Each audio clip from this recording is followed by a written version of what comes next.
मायूस हो जाते हो लोगों की बातों से? क्यों मायूस हो जाते हो लोगों की बातों से? क्या तुम नहीं जानते तुम्हारे बिखरे वजूद को समेटने वाला तुम्हारा अल्लाह तुम्हारे साथ है? क्यों अंधेरे से घबराने लगते हो? क्या तुम नहीं जानते उस अंधेरे के बाद सवेरा लाने वाला है? तुम्हारा अल्लाह तुम्हारे साथ है।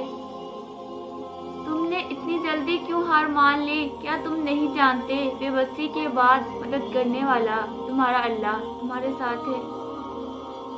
जरा सी आजमाइश से क्यों इस कदर कमजोर पड़ गए? क्या तुम नहीं जानते आजमाइश में डालकर फिर उससे निकालने वाला तुम्हारा अल्लाह तुम्हारे साथ है? नसीब का लिखा समझकर हार मान ली तुमने। क्या तुम नहीं जानते दुआ से नसीब के लिखे हुए को भी बदलने का तुम्हारा अल्लाह तुम्हारे साथ है? क्यों अधूरे ख्वाबों को नामुमकिन समझ बैठे हो तुम? क्यों अधूरे ख्वाबों को नामुमकिन समझ बैठे हो तुम? क्या तुम नहीं जानते मुआवजों पे कुदरत रखने वाला तुम्हारा अल्लाह तुम्हारे साथ है?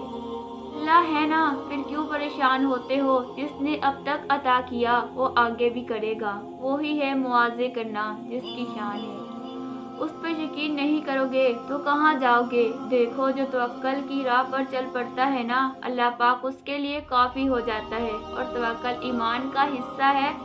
ईमान की शाख में एक शाख है। बस अपने सारे उमूर को अल्लाह के सुपुर्द करके मुतमिन हो जाया करो।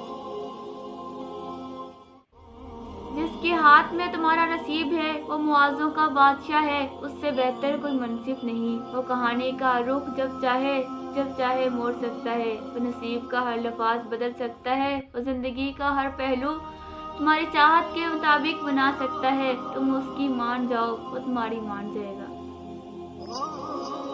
अगर कभी जिंदगी में ऐसी तकलीफों से गुजरो जिनका कभी गुमान न किया हो तो इत्मीनान रखना, अल्लाह तुम्हें रातें भी ऐसी अता करेगा जिनका कभी ख्याल भी न किया होगा। मेरा रब ही है जो हर मुश्किल को आसानी में बदल देता है।